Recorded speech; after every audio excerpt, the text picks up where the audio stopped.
Hello friends, આજે આપણે બનાવવાના છીએ લસણની કળીનું એકદમ ચટાકેદાર સ્પાઇસી ઢાબા સ્ટાઇલ કાઠિયાવાડી શાક. તો એના માટે એક લોયાની અંદર આપણે 3 પાવડા શીંગ તેલ ધીમું ગરમ કરવાનું છે. અને લસણની કળી છે એને મેં જે મોટી કળી છે એના ઊભા ભાગ કરી દીધા છે, ઊભા ચીરા કરી લેવાના છે, જેથી લસણ છે ઝડપથી ચડી જાય. અને તેલ સેજ ગરમ થાય એટલે ધીમા ગેસ ઉપર એને થોડીવાર માટે આ રીતે સાતળી લેવાની છે. અને લસણની કળીને ધીમા ફ્લેમ ઉપર સાતળશું એટલે અંદર સુધી કળી છે એ ચડી જશે.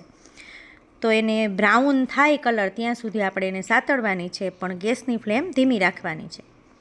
તો જો આ રીતે લસણની કળીનો કલર બ્રાઉન આવે ત્યાં સુધી આપણે એને સાતળી લઈશું. ત્યારબાદ 1 ચમચી લસણ અને મરચાંની પેસ્ટ નાખવાની છે. અને ત્યારબાદ એની અંદર મેં એક મોટું ટમેટાને ઝીણા કટકામાં કાપી લીધું છે. તો ટમેટું પણ આપણે એની અંદર નાખી દઈશું અને બરાબર મિક્સ કરી દઈશું.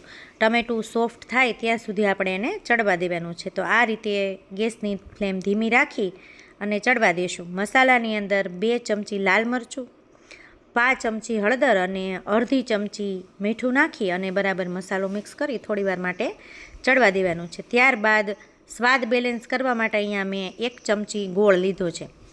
તમને મીઠું ન ભાવતું હોય તો તમે સ્કીપ કરી શકો. અને ત્યારબાદ 2 મિનિટ માટે ઢાંકી અને ચડવા દઈએ એટલે આપણા ટમેટાં છે એ સરસ સોફ્ટ થઈ જાય.